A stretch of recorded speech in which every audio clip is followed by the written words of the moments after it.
ஜெயமோகன் எழுதிய புத்தகம் பனிமனிதன் பாகம் 35.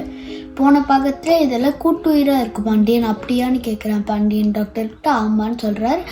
ஓகே, கலைக்கும் எந்திரிச்ச உடனே கேட்டுக்கலாம் அப்படின்னு எல்லாரும் சொல்கிறாங்க. சொன்ன உடனே நாளைக்கு காலையில் விடிது டாக்டர் பாண்டியன் எழுந்து பனிமனிதன் பார்க்கலாம் அப்படின்னு நினச்சாங்க. ஆனால் கிம்மியும் பார்க்க முடியல, பனிமனிதர்களையும் பார்க்க முடியல. ஏன்னா அவங்க லேட்டாக எழுந்திரிச்சாங்க, அவங்கெல்லாம் முன்னாடியே போயிட்டாங்க.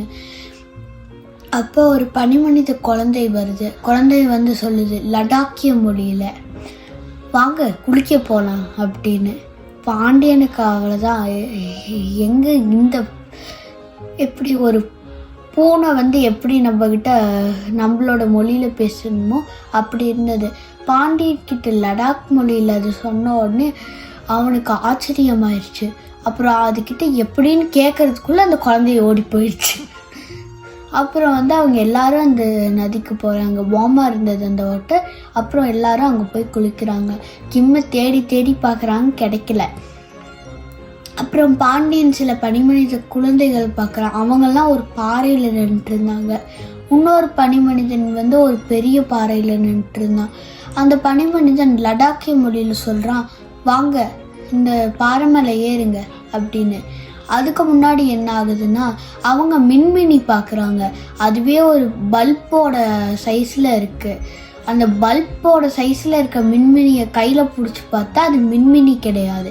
அது அப்போ தான் பரிணாமம் அடையிற ஒரு மின்மினி. ஒரு ஓனானோட வயிற்றுக்கு அடியில் லைட் எரிஞ்சது.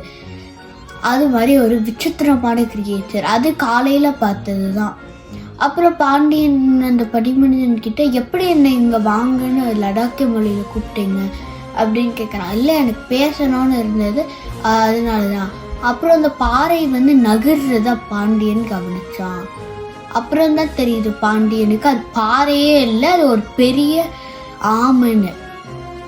அப்புறம் அந்த ஆமை மேலே எல்லாரும் சவாரி செஞ்சுட்டு போயிட்டே இருக்காங்க.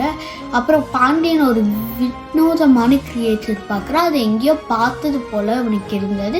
இதோட இந்த பகுதி முடியுது. நன்றி, வணக்கம்.